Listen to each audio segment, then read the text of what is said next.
ओम शांति 20/6/2024 प्रातःमुरली ओम शांति बापदादा मधुबन। बाबा বলেছে মিঠে বাচ্চে এখন চানা মুঠোর পেছনে নিজের সময় বরবাদ করো না। এখন বাবার মদতগার হয়ে বাবার নাম বালা করো। তো এখন চানা মুঠোর পেছনে নিজের সময় বরবাদ না করে বাবার মদতগার হয়ে বাবার নাম বালা করো। চানা মুঠি মানে এখানে বিনাশী জিনিসের পেছনে নিজের সময় নষ্ট করো না। প্রশ্ন, এই জ্ঞান মার্গে তোমাদের কদম আগে বাড়ছে তার নিশানি কি? তো কি করে বুঝবো জ্ঞান মার্গে আমরা আগে যাচ্ছি? উত্তর, যে বাচ্চাদের শান্তিধাম আর সুখধাম সদা মনে থাকে, ইয়াদের সময় বুদ্ধি কোথাও ভটকায় না, বুদ্ধিতে ব্যর্থ খেয়াল আসে না, বুদ্ধি একাগ্র হয়, ঝুটকা খায় না, খুশির পারদ চড়ে থাকে, তো এর দ্বারা সিদ্ধ হয় যে তার কদম আগে বাড়ছে। তো আমরা কি কি চেক করব? যে বুদ্ধিতে কি শান্তিধাম আর সুখধামই থাকে, ইয়াদের সময় বুদ্ধি কোথাও যায় না, তো বুদ্ধিতে ব্যর্থ খেয়াল চলে না, তো বুদ্ধি একাগ্র থাকে, ঝুটকা খায় না, তো খুশির পাড়া চড়ে আছে। এই রকম যদি হয় তাহলে কি ভাবতে হবে? যে হ্যাঁ, আমার কদম আগে বাড়ছে। ওম শান্তি। বাচ্চারা এতটা সময় এখানে বসে আছে, মনের মধ্যেও তো আসে যে আমরা মনে হয় শিবালয়ে বসে আছি। শিব বাবাও ইয়াদ চলে আসে, স্বর্গও ইয়াদ হয়, ইয়াদের দ্বারাই সুখ পাওয়া যায়। এটাও বুদ্ধিতে মনে থাকে যে আমরা শিবালয়ে বসে আছি, তাহলেও খুব খুশি হবে। লাস্টে তো সবাইকে শিবালয়েই যেতে হবে, শান্তিধামে তো কেউ বসে যাবে না, তাই না? শিবালয় মানে এখানে শান্তিধামে তো আমাদের যেতে হবে, কিন্তু সেখানে তো আমরা গিয়ে বসবো না। বাস্তবে শান্তিধামকেও শিবালয়ই বলে, সুখধামকেও শিবালয়ই বলে, দুটোই স্থাপন করে। তোমাদের বাচ্চাদের ইয়াদও দুজনকেই করতে হবে, মানে দুটোকেই ইয়াদ করতে হবে, মানে শান্তিধাম আর সুখধাম দুটোকেই। ওই শিবালয় হলো শান্তির জন্য, আর এই শিবালয় হলো এর জন্য, তাই সুখধাম। আর এটা তো হলো দুঃখধাম। এখন তোমরা সঙ্গম যুগে বসে আছো, শান্তিধাম আর সুখধাম ছাড়া আর কারো ইয়াদ থাকা উচিত না। ভালে যেখানেই বসে থাকো, ধান্দা আদিতে বসে থাকো, তাও বুদ্ধিতে দুটো শিবালয়েরই ইয়াদ থাকা উচিত, মানে শান্তিধাম আর সুখধাম। দুঃখধামকে ভুলে যাওয়া উচিত। বাচ্চারা জানে এটা তো হলো বেশ্যালয়, দুঃখধাম এখন শেষ হবে। এখানে বসে তোমাদের বাচ্চাদের ঝুটকা আদিও আসা উচিত না। অনেকের বুদ্ধি কোথায় কোথায় চলে যায়, মায়ার বিঘ্ন পড়ে। তোমাদের বাচ্চাদের বাবা ঘুরিয়ে ঘুরি বলে, বাচ্চা মন মনা ভব, ভিন্ন ভিন্ন প্রকারের যুক্তিও বলে। এখানে বসে আছো, বুদ্ধিতে এটা ইয়াদ করো যে আমি প্রথমে শান্তিধাম শিবালয়ে যাব, তারপরে সুখধামে আসব। এই রকম ইয়াদ করলেই পাপ কাটতে থাকবে। যত তুমি ইয়াদ করবে তত তোমার কদম বাড়বে, মানে তত তুমি কদম আগে বাড়াচ্ছ, উন্নতি হচ্ছে। এখানে আর কোনো খেয়ালে বসা উচিত না, না হলে তুমি অন্যকেও লোকসানই করো। অন্য ইয়াদ আসলে তাহলে ভাইব্রেশনও খারাপ হয়ে যায়, তো অন্যেরও লোকসান হয়। ফায়দা মানে লাভের বদলে আরোই লোকসান করে নাও। आगे जखन बसते तो सामने कोई को जांच करने के लिए बिठाया जाता था। आगे जखन बसते तो सामने काउके चेक करानोर जन्य बसानो हतो, जे के झुटका खाच्छे, के चोख बंद करे बसछे। तो तखन खूब साबधान खबरदार हये बसतो। বাবাও দেখতো এর বুদ্ধিযোগ কোথাও ভটকাচ্ছে না তো, নাকি ঝুটকা খাচ্ছে নাকি। এইরকমও অনেকে আসে যারা কিচ্ছু বোঝে না, ব্রাহ্মণীরা নিয়ে আসে তাদের মধুবনে। শিব বাবার সামনে তো ভালো ভালো বাচ্চা হওয়া চাই, যারা গাফিলতি করে না, কারণ শিব বাবা তো কোনো অর্ডিনারি টিচার না, বাবা বসে শেখায়। এখানে খুব সাবধান হয়ে বসতে হবে। বাবা 15 মিনিট শান্তিতে বসায়, তোমরা তো 1 ঘন্টা 2 ঘন্টা বসো। সবাই তো আর মহারথী না। যে বাচ্চা কাঁচা বাচ্চা তাকে সাবধান করতে হবে, সাবধান করলেই সে সুজাগ হয়ে যাবে। যে ইয়াদে থাকে না, ব্যর্থ খেয়াল চালায়, সে বিঘ্নই সৃষ্টি করে, কারণ বুদ্ধি কোথাও না কোথাও চলে যায়। মহারথী, ঘোড়া সবার, পেয়াদা সবাই তো বসে আছে না। বাবা আজ বিচার সাগর মন্থন করে এসেছিল যে মিউজিয়াম বা প্রদর্শনীতে তোমরা বাচ্চারা যে শিবালয়, বেশ্যালয় আর পুরুষোত্তম সঙ্গম যুগ এই 3টের কথা বলো, এটা খুব ভালো বোঝানোর জন্য। এই চিত্র খুব বড় বড় বানানো উচিত। সবথেকে বড়, সবথেকে ভালো হলো বড় হল, ইনকে লিয়ে হোনা চাহিয়ে। বাবা বলছে সবথেকে ভালো বড় হল এই চিত্রগুলোর জন্য হওয়া উচিত, যাতে মানুষের বুদ্ধিতে বসে ঝট করে। বাচ্চাদের বিচার চলা উচিত যে কি করে আমরা ইমপ্রুভমেন্ট করব। পুরুষোত্তম সঙ্গম যুগ খুব ভালো বানানো উচিত সেই ছবি, তাতে মানুষকে খুব ভালোভাবে মানুষ বুঝতে পারে। তপস্যাতেও তোমরা 5-6 জনকে বসাও, কিন্তু না 10-15 জনকে তপস্যায় বসানো উচিত। বাবা বলছে যখন তোমরা সেই চিত্র বানাবে যে 5-6 জন তপস্যায় বসে আছে, না 10-15 জনকে দেখাও তপস্যায় বসে আছে। বড় বড় চিত্র বানিয়ে ক্লিয়ার অক্ষরে লেখা উচিত। তোমরা এতটাই বোঝাও, তাও বোঝে থরেই, তোমরা মেহনত করো বোঝানোর জন্য। পাথর বুদ্ধি না সবাই, তো যতটা পারো ভালোভাবে বোঝানো উচিত। যে সার্ভিসে থাকে তার সার্ভিস বাড়ানোর খেয়াল করতে হবে। প্রজেক্টার প্রদর্শনীতে এত মজা নেই যতটা মিউজিয়ামে আছে। প্রজেক্টার দ্বারা তো কিচ্ছু বোঝে না। সব থেকে ভালো হলো মিউজিয়াম, ভলে ছোট হোক।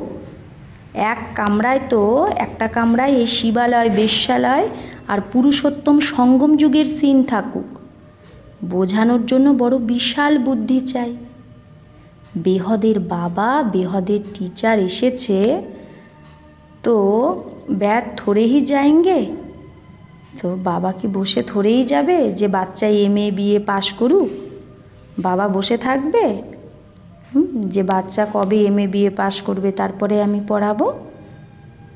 অল্প টাইমেই বাবা চলে যাবে, বাকি অল্প সময় আছে, তাও বাচ্চারা জাগেই না। ভালো ভালো যারা বাচ্চা হবে তারা বলবে এই 400-500 টাকার জন্য আমি কেন আমার টাইম নষ্ট করব? তাহলে শিবালয়ে আমি কি পথ পাবো? বাবা দেখে কুমারীরা তো ফ্রি আছে, ভালে যত বড়ই পাগার হোক, যত বড়ই তোমার বেতন হোক, তাও এটা তো এক মুঠো চানার মতো, এগুলো সব খালাস হয়ে যাবে, কিচ্ছু থাকবে না। বাবা চানা মুঠি এখন ছাড়াতে এসেছে, কিন্তু বাচ্চারা ছাড়েই না। उसमें है चने मुट्ठी, इसमें है विश्व की बादशाही। বাবা বলছে ওটাতে কি আছে? চানা মুঠি। আর এখানে তো বিশ্বের বাদশাহী দিচ্ছে বাবা। তো वो तो पाई पैसे के चने हैं। বাবা বলছে দুনিয়ায় যে পয়সা, ওগুলো তো পাই পয়সা চানা, তার পিছনে কত হয়রান হয়।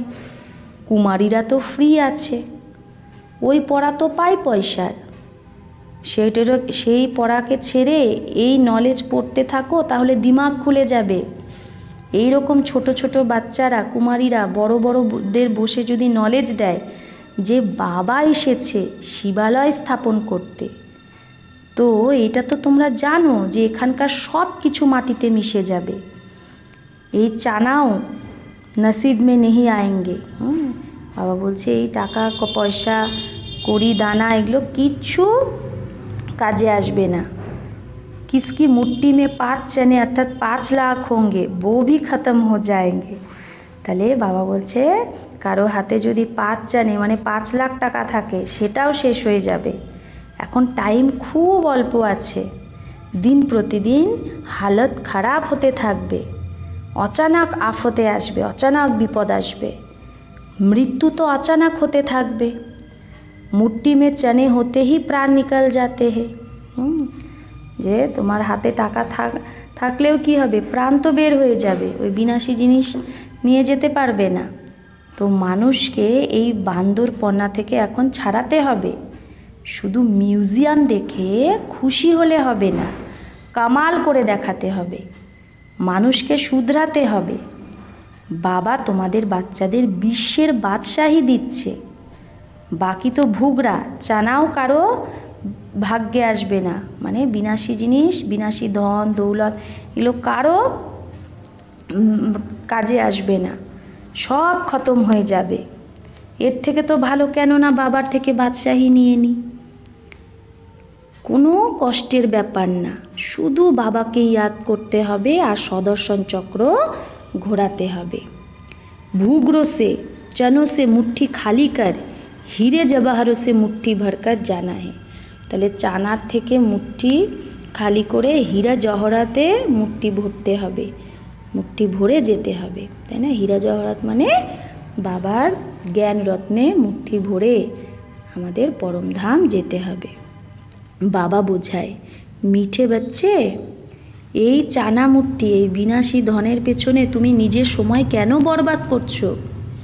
হ্যাঁ, কেউ যদি বুজুর্গ থাকে, বয়স্ক থাকে, তার অনেক বাচ্চা কাচ্চা আছে, তো তাদের সামলাতে হবে।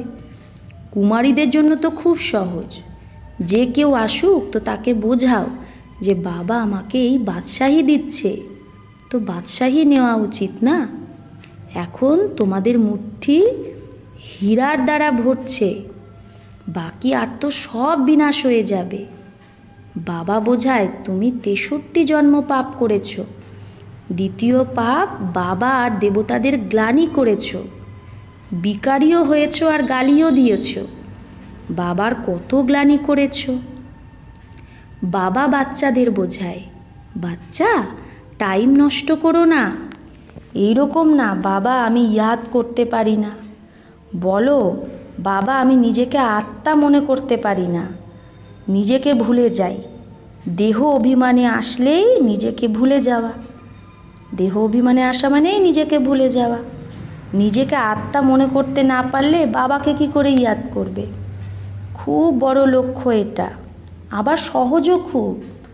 বাকি হ্যাঁ, মায়ার অপোজিশন তো হয়, মায়া আমাদের বিরোধিতা করে। মানুষ গীতা আদি ভালে পড়ে কিন্তু অর্থ কিছুই বোঝে না। ভারতেরই হলো মুখ্য গীতা। প্রত্যেক ধর্মে নিজের নিজের শাস্ত্র আছে। যে ধর্ম স্থাপন করে তাকে সদ্গুরু বলা যায় না, যারা যারা ধর্ম স্থাপন করে তাদের সদ্গুরু বলা যায় না, এটা বড় ভুল। কারণ সদ্গুরু তো একজনই, বাকি গুরু অনেক। কেউ কার্পেন্টারের কাজ শেখালো বা কেউ ইঞ্জিনিয়ারের কাজ শেখালো, তো সেও তো গুরু হয়ে গেল না কারো। প্রত্যেককে শেখায় গুরু, আর কিন্তু সদ্গুরু তো একজন। এখন তোমরা সদ্গুরু পেয়েছো, সে সত্য বাবাও আবার সত্য টিচারও, তাই বাচ্চাদের বেশি গাফিলতি করা উচিত না। এখান থেকে ভালোভাবে রিফ্রেশ হয়ে যায়, মানে মধুবন থেকে ভালোভাবে রিফ্রেশ হয়ে যায়, আবার ঘরে গেলে এখানকার সব ভুলে যায়। গর্ভ জেলে মানুষ খুব সাজা খায় আত্মারা। সত্যযুগে তো গর্ভমহল হয়, বিকর্ম হয়ই না যাতে সাজা খেতে হয়। এখানে তোমরা বাচ্চারা বোঝো আমরা বাবার কাছে সম্মুখে পড়ছি, বাইরে নিজের ঘরে তো এরকম বলবে না, মধুবনেই সম্মুখে পড়ছ।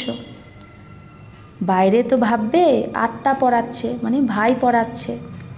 এখানে তো ডাইরেক্ট বাবার কাছে এসেছো, বাবা বাচ্চাদের ভালোভাবে বোঝায়।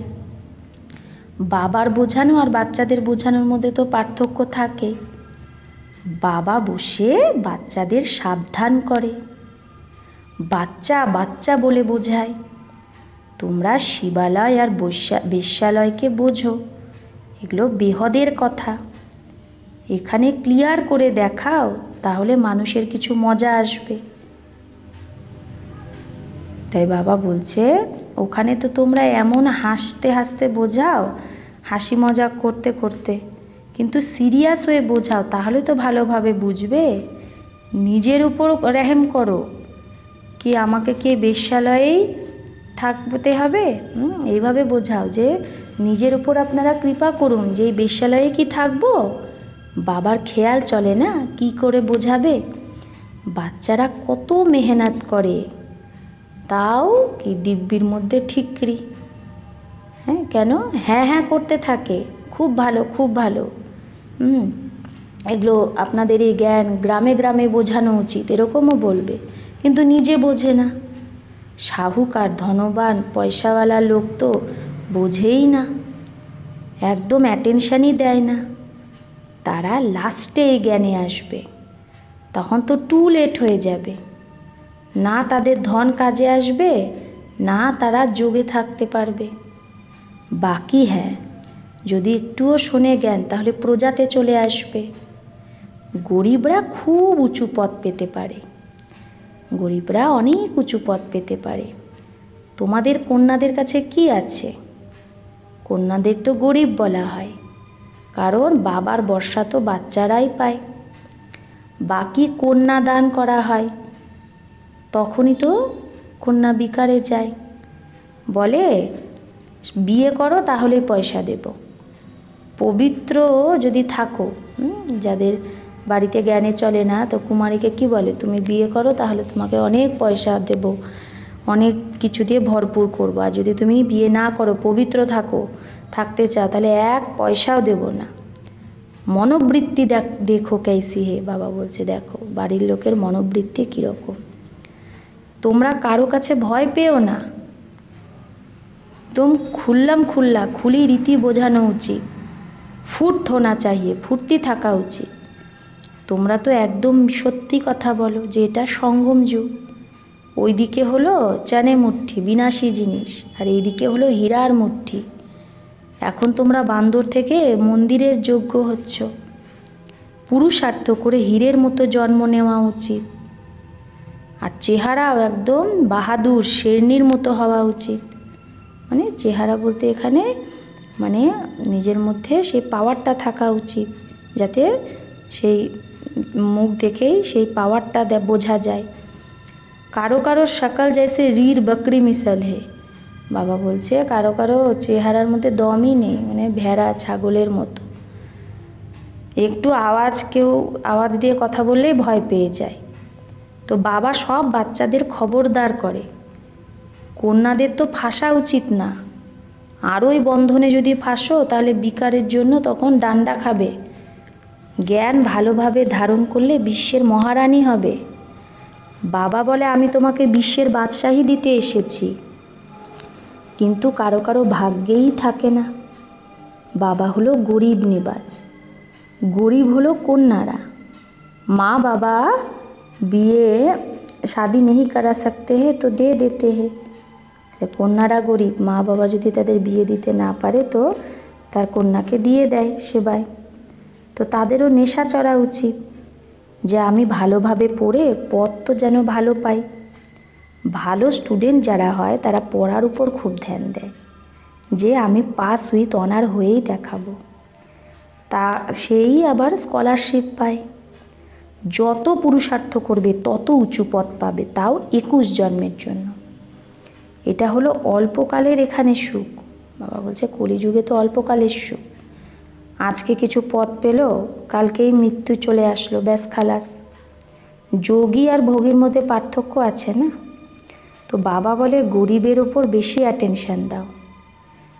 বড় লোকরা মুশকিলে এই জ্ঞান ওঠাবে, শুধু বলবে খুব ভালো খুব ভালো, এই সংস্থা খুব ভালো, অনেকের কল্যাণ করবে, এরকম বলবে। কিন্তু নিজের কিছুই কল্যাণ করে না। খুব বহুত আচ্ছা কাহা, হ্যাঁ খুব ভালো বলল, যেই বাইরে গেল খালাস। মায়া ডান্ডা উঠিয়ে বসে আছে, সেই যে তার হসলা, তার উমং উৎসাহ সেটাই হারিয়ে দেয়। একটা থাপ্পড় লাগালেই অকাল বুদ্ধিচাট হয়ে যায়। বাবা বোঝায় ভারতের হাল দেখো কি হয়ে গেছে। বাচ্চারা ড্রামাকে তো ভালোভাবে বুঝেই গেছে। अच्छा, मीठे मीठे सिकिलधे बच्चों प्रति माता पिता बाप दादा का याद प्यार और गुड मॉर्निंग। रूहानी बाप की रूहानी बच्चों को नमस्ते। हम रूहानी बच्चों की रूहानी माता पिता बाप दादा को याद प्यार गुड मॉर्निंग और नमस्ते नमस्ते नमस्ते। शुक्रिया बाबा, आपको लाख लाख शुक्रिया। धारणा 1, চানা মুঠি বিনাশী জিনিস ছেড়ে বাবার কাছে বিশ্বের বাদশাহী নেওয়ার পুরো পুরুষার্থ করতে হবে। কোনো কথায় ভয় পেলে চলবে না, নিডর হয়ে বন্ধন থেকে মুক্ত হতে হবে। নিজের সময় সত্যিকারের কামায়ে সফল করতে হবে। 2, এই দুঃখধামকে ভুলে শিবালয় অর্থাৎ শান্তিধাম সুখধামকে ইয়াদ করতে হবে।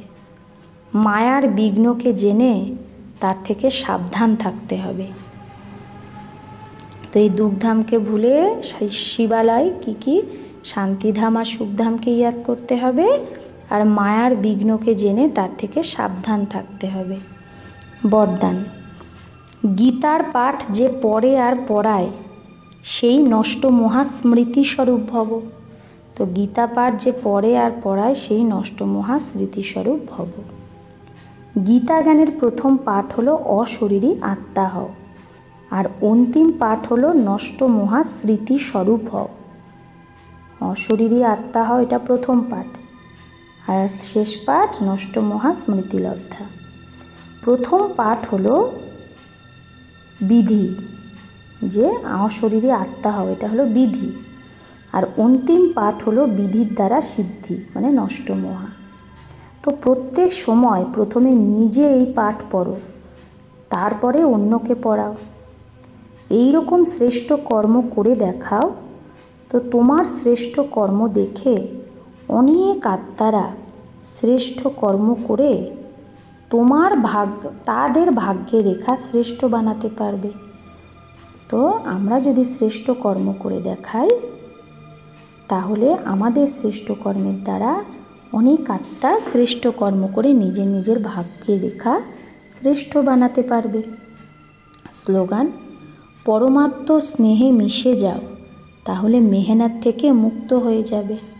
তো পরমাত্ম স্নেহে আমরা যদি একদম সমাহিত হয়ে যাই, তাহলে কোনো মেহনত করতে হবে না, যোগের মেহনত না, সেবার মেহনত না, সব কিছু ইজি হয়ে যাবে, মেহনত থেকে মুক্ত। আচ্ছা, ওম শান্তি।